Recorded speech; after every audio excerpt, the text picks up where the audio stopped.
The first Aggie Bonfire was built in 1909. Little more than a pile of wood scraps and trash, born out of Texas A&M University's fierce desire to beat their rival, the University of Texas, in football. Over the decades, the bonfire grew in both scale and significance, rising to 109 feet at its largest, before later being limited to a height of 55 feet for safety reasons. It represented not just a physical structure, but the collective passion and pride Aggies had for the university.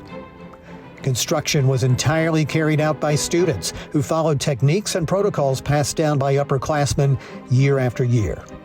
In 1999, as the bonfire was entering its final week of construction in time for the Thanksgiving weekend football game against the University of Texas, tragedy struck. The massive structure, weakened by various factors, collapsed with more than 70 students on the 59-foot stack.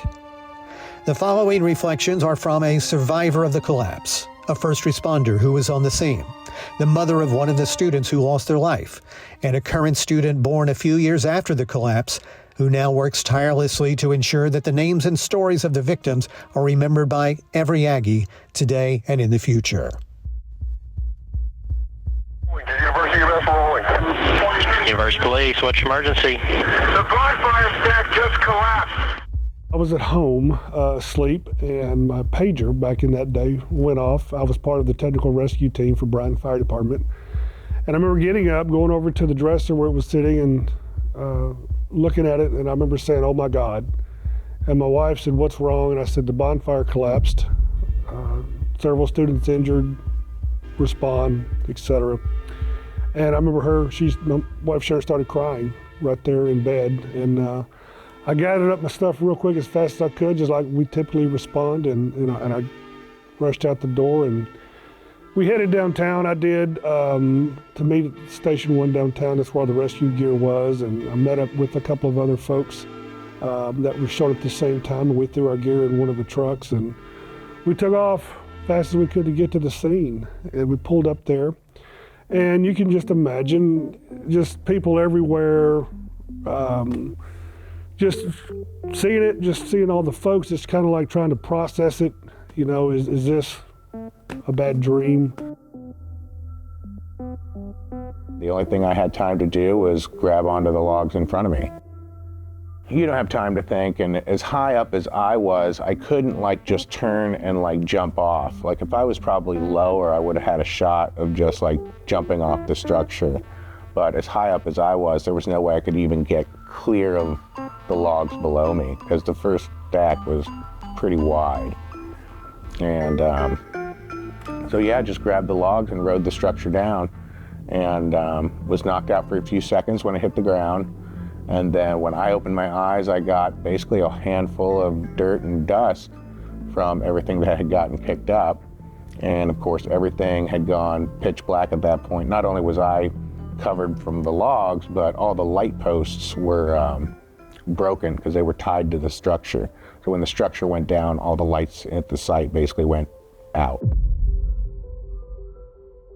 I want to say I was knocked out for a few seconds, like I said, because then when I opened my eyes, got all the dirt, waved my arm around, hoping somebody would come find me or know that I was there. And somebody did. And they ran up and grabbed my hand and said, hang on. They know where you're at. We got people, emergency personnel on the way.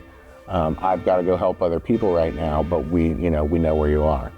And so that gave me some solace, at least to calm down in the sense of being because I was fully trapped at that point. I had a log across my waist, one had kind of turned, and then I had a log on my head.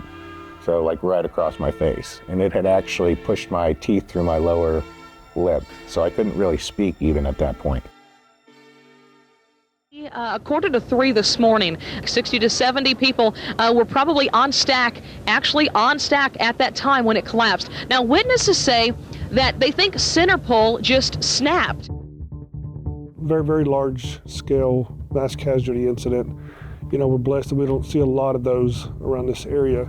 But the uniqueness of the situation, the logs that had fallen, that's not something you really train on per se. There's all different types of rescue training and different scenarios we were trained for, but that was unique. And so everybody there was realizing, we got to take this in a very cautious approach as we realize move one log, others start moving, etc. So just the fact of the numbers and such, and then the uniqueness of the situation really kind of had everybody just, going, this is different.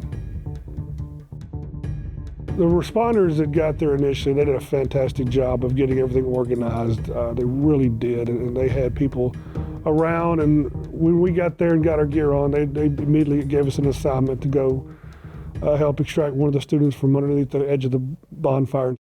The morning that bonfire fell, we got a phone call that woke us up at, I don't know, somewhere probably around 4.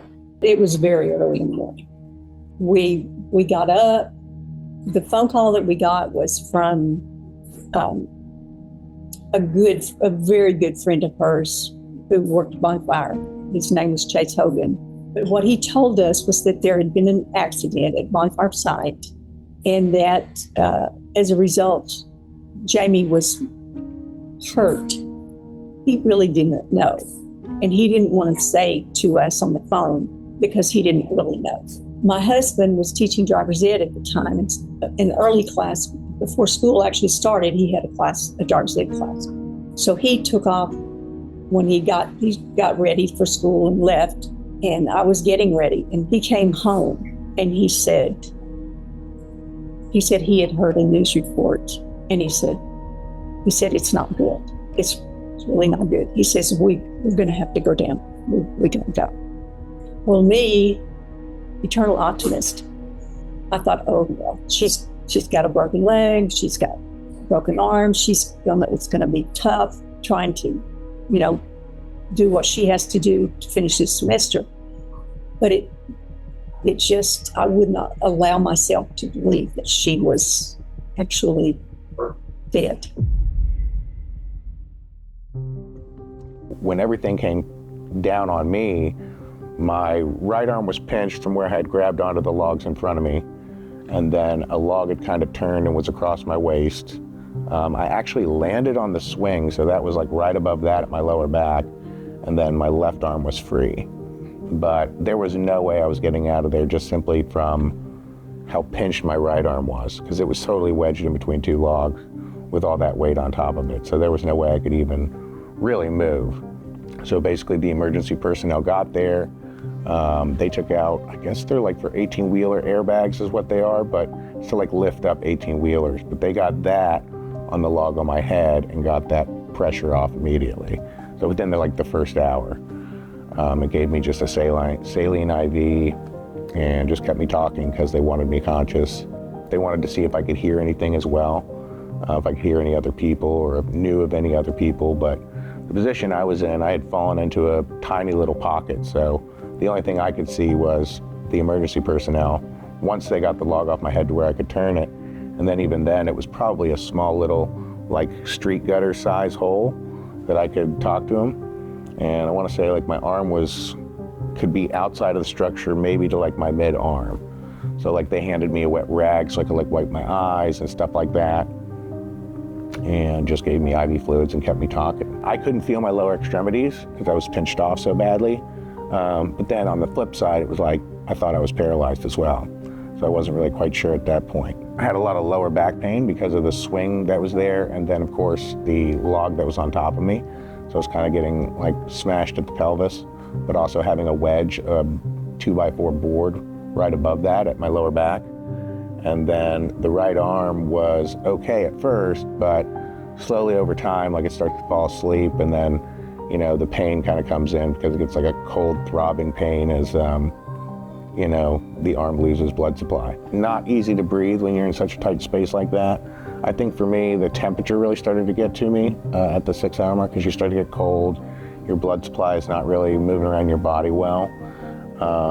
And then I think for me, it was just, you have no choice, right?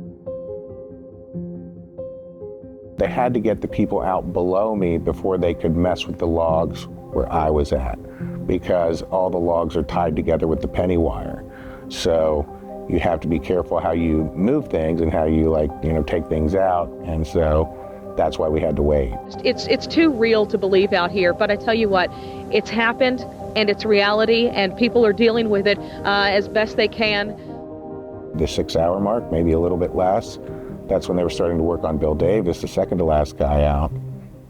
And I had even said, how much longer, I don't know how much longer I'm going to be able to make it. I was starting to get really cold and tired. And they said, I'm sorry, but it's going to probably take about another hour. And I said, I'll give you an hour. To me, it kind of like it spun a little bit and just intertwined everything, just a mess. And again, we realized again it was similar to a game of pickup sticks. Pick up one log and see what the reaction was, go to the next and try to anticipate what the next move would be. And all the while with just the adrenaline rush and knowing people are hurt, there's people trapped, just seeing everybody, and of course, everybody in the crowd is wanting it to be accomplished as fast as possible, including us. But again, the uniqueness of it made it very difficult. It was frustrating, I would say, that the pace we had to go. But again, the goal was to ensure everybody got out as many as we could and done so safely. And it was a challenge. Some were still trapped and pointing to other students where they knew where other students were, or friends were, where they thought they were, et cetera.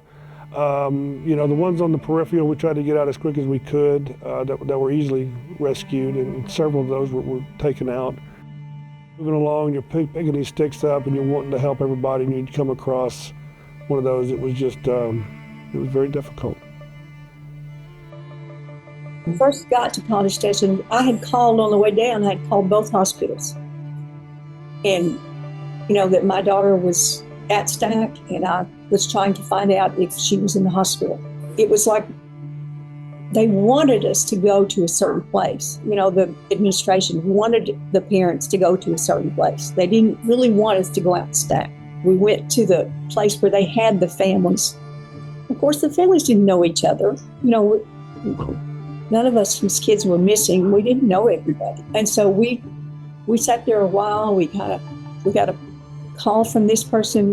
They had seen something about, somebody had seen Jamie somewhere, and they thought she was fine. And so we left there and went to the hospitals. They didn't have anyone that was not identified. They knew who they had. So from there we went back, and then we found our way to Stack. A church provided a bus for the families who were around Bonfire to go into and just sit and wait. And so we were there most of the day. I didn't want them to know that I was at the end at that point, that I wasn't going to be able to make it through any longer. And they had been with me all night asking me if I was okay. So every 15 minutes they would say, give me a thumbs up. And so I was waiting for them to ask to give them a thumbs up. And then once I gave them the thumbs up, I was like, I'm just going to go to sleep and let it happen. And so that's what I did. So I closed my eyes, and, it was really weird. I don't know how to explain it, but it was like there was a presence that was looking at me. Like I would say like an angel or a spirit or whatever you want to call it, but it was made you feel very small. And the only thing I could really sense about it was that it was very calm. Not scared, not frantic, like everybody else is, of course, on edge. And I just was trying to go to sleep. And I thought, I've never been this exhausted, so I'm going to be able to close my eyes and pretty much pass away at any moment. And it was just there, and it prevented me from falling asleep. And it was like being kind of wrapped in a blanket, in the sense that all the cold went away, all the sound drowned out, so I couldn't hear anything anymore. It was just like being in a little bubble, and I could not fall asleep. And I tried it for about 15 or so minutes, maybe 10 minutes, and then the second I kind of said, well, I don't know why, but I'm not going to be able to go to sleep, so I guess I'll just push through. The pain had also gone away as well, so I was kind of, like I said, in a little bubble. And then the second I said, well, I guess I'm not going to be able to fall asleep, it left like that fast, and it was gone. And then literally a few seconds later, he said, John, give me a thumbs up if you're okay. And I gave him a thumbs up. And then, within minutes of that, that's when they cranked up the chainsaw and they started working on getting the logs out. And I've never had an experience like that since, and still to this day, I can't explain it. As the sun started coming up and more light was on the scene, for me, that's when it became more real, when you started really seeing the magnitude of what had happened and everybody that was there and such. You know, you're so focused when you get there to try to get a simple task or a specific task done, and we'd get that done, and then, like I said, as the sun started coming up and you start looking around, you're just almost in awe, like there's just thousands of people around us and just stacks and stacks and stacks of food and supplies. And I think the sun coming up really made me aware that this is a very, very big event. I can just remember this moment where they finally sawed out some logs and, you know, pulled that chunk of logs off, and a piece of light like came down through the top, and I thought, you know, I might be able to get out of here. Because my thought was I didn't want to die like trapped. And I was like really exhausted and, you know, had no more really any juice left in me. I was just physically exhausted. And they started chainsawing stuff out, and then, you know, I could finally start to see some light, and they said, I think we should be able to lift up this log at his waist and then maybe just pull him out. And so they just did a big countdown. They said, you know, I grabbed a fireman's arm as well as I could, and they said, we're gonna count to 3, and then we're gonna lift this log and we're gonna try to pull him out. And so they just counted down, 3, 2, 1, and they were able to lift it enough, and he just slid me right out. And I was finally free, and they had the board and everything ready to go at that point, so they pretty much immediately moved you over to a gurney. And I can just remember him saying, like, give everybody a thumbs up. And, you know, so I just, you know, gave everybody a thumbs up, and I heard this huge crowd, like, just roar. And kind of took me by surprise because I couldn't see anything and didn't really think about it, but just how many people were out at the site at that point after, like, you know, 7.5 hours. And so gave him a thumb up, everybody cheered and clapped, and then into the ambulance I went. We reached the point where all the victims had been taken out that we knew of, and it was time to try to figure out if anybody else was still under there alive. And we had some listening devices that we had, and we were going to deploy those, and we did. And we heard on the radio that they were clearing out the air traffic. We said, we need complete silence out here if we could hear somebody tapping on the log or something. And one of the other gentlemen got on a bullhorn and started yelling to the crowd, we need complete silence. And as we looked up, literally all the aircraft, helicopters just dissipated almost instantly. It's just incredible how everybody took off. And we had that entire crowd out there, thousands of people, completely still. They were telling them, if you move, don't cough, don't say anything, don't do anything, because it's going to pick it up. And across that field, it was complete silence, and I will never, ever forget that, with so many people out there. And then, you know, the order was given through the bullhorn, if anybody can hear this, tap, speak, cough, do anything you can just to make a noise to see if we could detect anybody else still alive in there, which we didn't. But I'll never forget all that helicopter noise, all the crowd noise, and everything within a minute or two went completely silent. 5 o'clock, I think, when they finally got down to where Jamie's body was. I think Jamie had been on second stack. She was not in a sling. She was on the stack itself, wiring logs. And then when, of course, other members of our family, people that we knew, some people came in, and there were some students there who were from Henderson that we knew from school. You know, we have one big high school, so if the kids went to A&M, we knew them. So from there, we had kids who would come see us, and then when they told us that they had located Jamie's body and they were taking it to the hospital, they told us where. We had all of our family was there. So we went to the hospital, and we sat in a room and where they put us and waited for someone to come talk to us.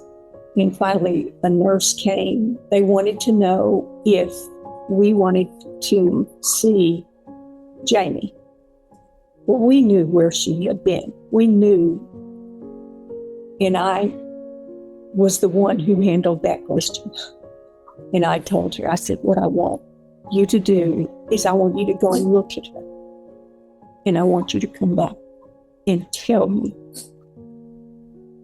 what you see as to whether, because I'm not going to make that decision at this point. I want to know before.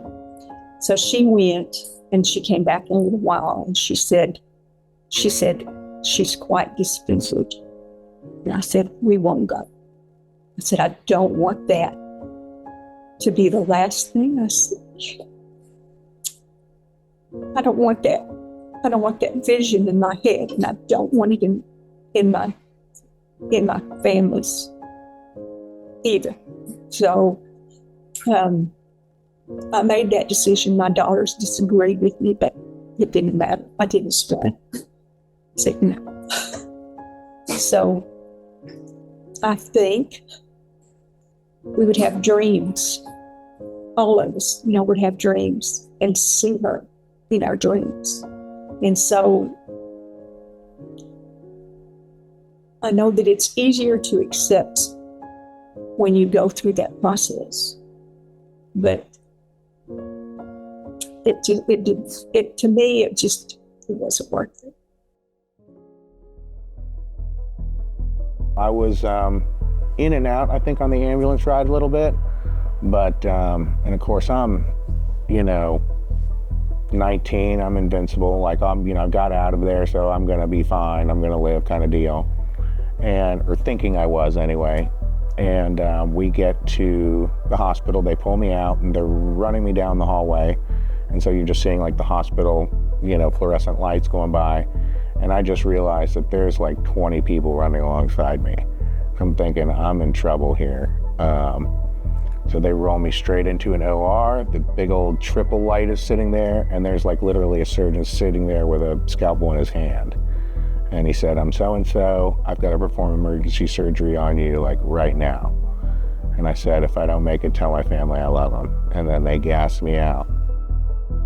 There was a night, and it was right before Thanksgiving. They said, he's lost so much blood, he has like no clotting factor left. And, we've got 3 bags of blood running on him at a time right now. And, we just can't stop the bleeding. And so there's just no way he's going to survive the night. He has no like clotting factor left in his blood. And so they just told her to go back to the RV and just lay down, and that they would give her a call when it had finally happened. And miraculously, like I think my heart may have stopped a couple times, but they were able to put me in defib or whatever and do the thing, and I came back and ended up pulling through the night.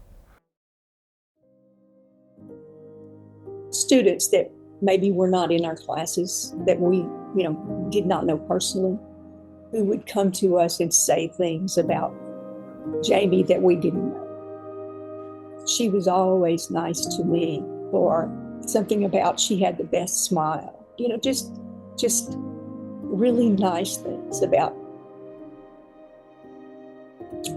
She was a good kid. She was just a good kid.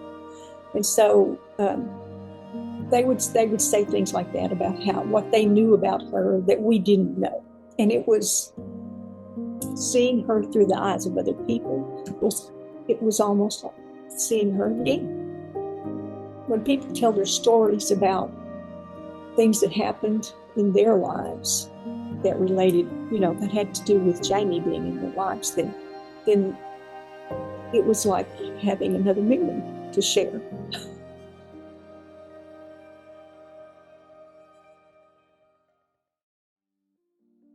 They had prepared a press release already that said to news directors and whoever, John, unfortunately the last survivor of the collapse, passed away last night. And he was from like Dallas, Texas, and this, that, or the other, and he was the 13th fatality. And that was it. And they had it basically sitting in the printer ready to go and had printed it out. They framed it and they gave it to me. And so I'd always kept it. It's crazy because it kind of changes things for me, because it just goes to show like Out of all the things, I hadn't really accomplished much, but I mean, I had gone, felt like I had a whole life, and, there was nothing about me at all. It was just like where I was from, how old I was, and like when I died. And that was it.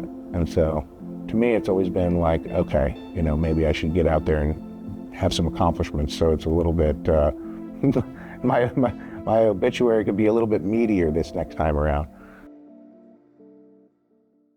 Firefighters and all first responders, we go through training, and then, you get to an incident, and of course, every first responder goes to a lot of bad incidents during their career, and you just kind of go into almost an autopilot mode. You got to do what you got to do without stopping and thinking too much about it. And, it was a 24-hour event for most responders, and just, again, it didn't really hit you till a few days later. Just the rush to get, there was so many people to help, so many things to get done. You just push through, and most first responders just focus on what they're trying to do without stopping to think too much about it. But in the days and certainly the weeks and months following it, it just really started to set in about just what had happened, and just unfortunate loss of life, and just the impact on this community. For all these years now, every time that date comes around, it just brings back all those memories. And there's sad in every regard, but then you think back to, sometimes I do, about how all the responders work together so well, and the support of the community. That just, it's quite an array of emotions every year. It collapsed in '99, and it took the lives of 12 students, and because of that, it no longer happens on our campus. They were out there contributing to a tradition that they saw as bigger than themselves, and I thought that was just like the perfect exemplification of what it means to be a member of the 12th Man and the Aggie community.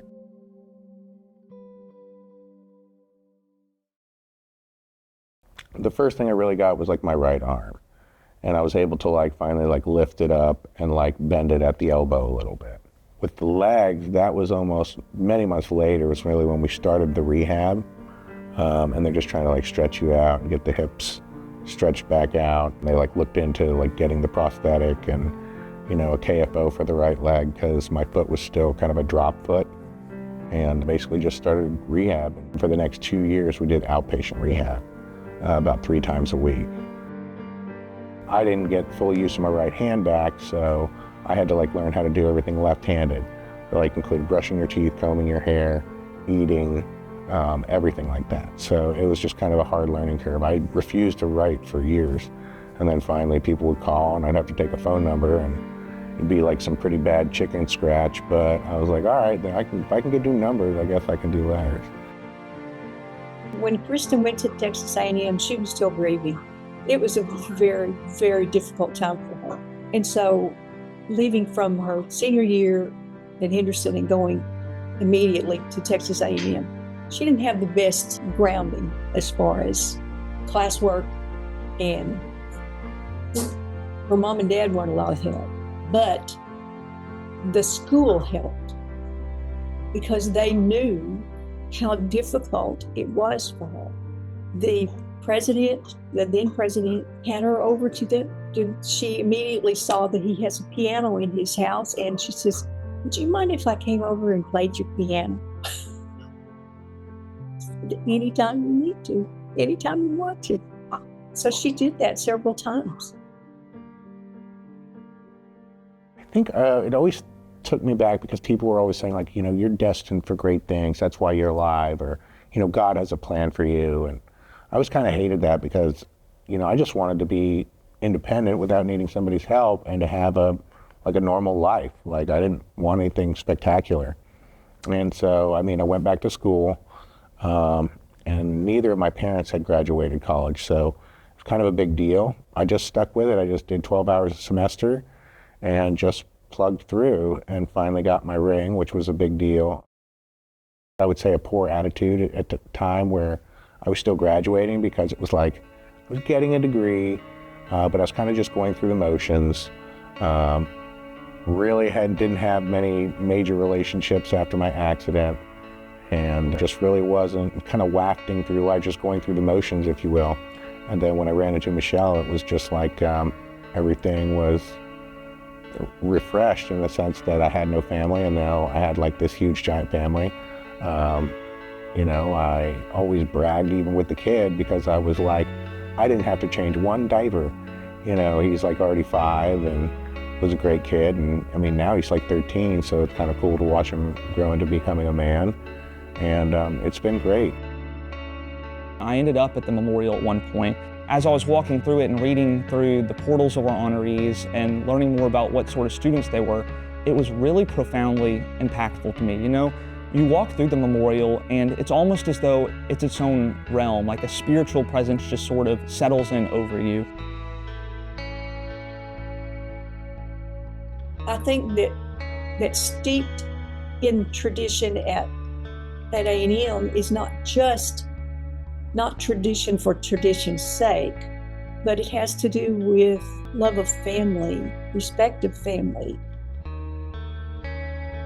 I was the one who decided what needed to be in there, and then I went through the rest of the family to let them see what I had chosen to see, if they, you know, wanted to make any changes or thought something different should be done. So, like the email home, I thought that was important because it reflected what Jamie's true feelings were. You know, it wasn't made up. Then the letter to, she wanted to be, I think, a fish camp counselor, and I think the letter that she wrote about herself, telling about herself, I think that's one of the things that makes it so good as far as a memory, because it is very personal. And it does that with each portal. I mean, the family of that individual chose the things that would go in that portal. Generally, when I'm looking at one of those pictures, I can't help but think, you know, what would she be doing now? Where would she be? Would she be close to home? Would she be gone, traveling the world? Would she be married with my grandchildren around her feet? You know, you can't help but think about things. But looking at the picture itself and seeing that smile, that $1 million smile. She just got one of those infectious smiles. So it doesn't hurt to look at her picture at all. And like I said, tears are worse. I would say that I absolutely will try to, for as long as I'm able, come back for the remembrance ceremony every single year. I just think that, again, it is the perfect representation of what it means to be an Aggie. If those students were able to get out there at 2:42 a.m. and work on this tradition and contribute to something that they saw as bigger than themselves, then I think that it is our obligation as Aggies to return the favor.